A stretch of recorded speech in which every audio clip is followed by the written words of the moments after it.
ইল্লা খিযুন ফিল হায়াতিদ দুনিয়া। যারা কোরআনের কিছু মানবে আর কিছু অংশকে অস্বীকার করবে, তাদের পরিণতি হলো তারা দুনিয়াতে লাঞ্ছনা এবং অপমান পাবে। ওয়া ইয়াউমাল কিয়ামাতি ইউরাদ্দুনা ইলা আশাদ্দিল আযাব।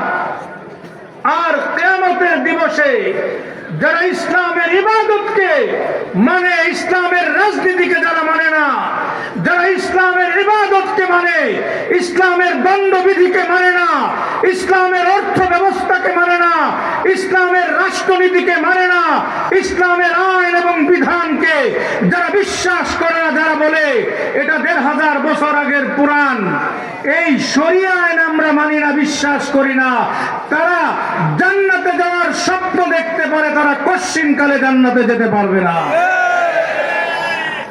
যারা শরিয়া আইন বিশ্বাস করে না, বর্তমান সময়ে শরিয়া আইনকে যারা প্রযোজ্য নয় বলে বিশ্বাস করে, যারা মনে করে আধুনিক রাষ্ট্রে ইসলামের অর্থ ব্যবস্থা চলে না, তারা ১০০০ বছর সালাত আদায় করতে পারে, নামাজ আদায় করতে পারে, আল্লাহর দৃষ্টিতে সে বেঈমান এবং তার পূর্ণাঙ্গ ঈমানদার না। এজন্য আজকে বাংলাদেশের মুসলমানদেরকে সিদ্ধান্ত নিতে হবে, তারা কি আংশিক ঈমানের উপর থাকবে না পূর্ণাঙ্গ ঈমানের উপর থাকবে? তারা কি ইসলামের পূর্ণাঙ্গ বিধিবিধান মানবে না আংশিক বিধিবিধান মানবে? আজকে একটা শ্রেণী তৈরি হয়েছে, তারা কথায় কথায় বলে ইতমিনানের সাথে দিন কায়েম করতে হবে, দিন পালন করতে হবে। কিছু লোক আছে তারা ইসলামকে নিয়ে রাজনীতি করতে চায়।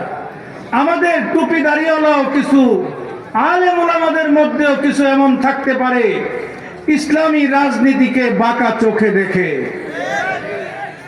যারা ইসলামী রাজনীতিকে বাঁকা চোখে দেখবে, এটা আমার কথা না, কোরআনের কথা, তারা জান্নাতে যেতে পারবে না, তাদের জন্য কঠিন আযাব অপেক্ষা করছে।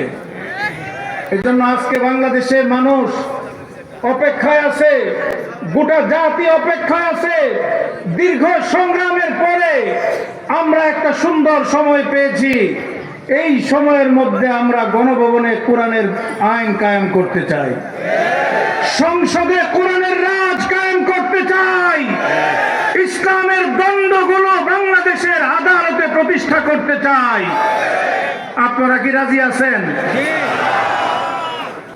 দীর্ঘ সংগ্রামের পরে এই যে বাংলাদেশে গত ২০২৪ সালের জুলাই এবং আগস্টে আমাদের ভাইয়েরা রক্ত দিয়েছে, জীবন দিয়েছে, অসংখ্য মায়েরা সন্তান হারা হয়েছে, নারীরা স্বামী হারা হয়েছে, আমাদের ছেলে মেয়েরা তারা আত্মদান করেছে। বাংলাদেশটাকে শুধুমাত্র একটা দল বদলের জন্য না, বাংলাদেশের বন্দোবস্ত পরিবর্তনের জন্য নতুন বন্দোবস্ত কায়েম করতে হবে। এজন্য আমার ভাইদেরকে বলতে চাই, আজকে একটা কথা বলতেই হবে। এই যে ২৬ আজকে ফেব্রুয়ারির ১২ তারিখে জাতীয় নির্বাচন হবে, এই নির্বাচনে ২টা ব্যালট থাকবে। একটা হলো গণভোটের হানা ভোট। এই হানা ভোটে আমরা হাবুটকে জয়যুক্ত করবো ইনশাআল্লাহ।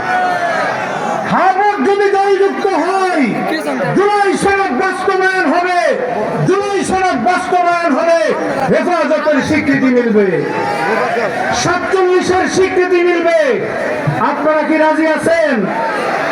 রাজি আছেন? কারা কারা রাজি আছেন? কারা কারা আল্লামা মামুনুল হক সাহেবের সাথে থাকতে চান? মামুনুল হক সাহেব যদি ডাক দেন, মামুনুল হকের পাশে কারা কারা থাকবেন?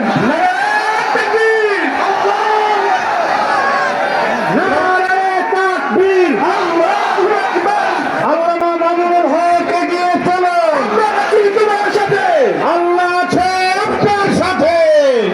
মামুনুল হক এগিয়ে চলো ইনশাআল্লাহ।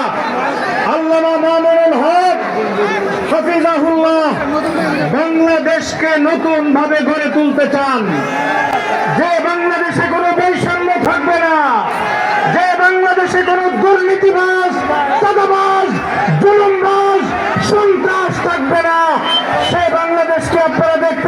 চান?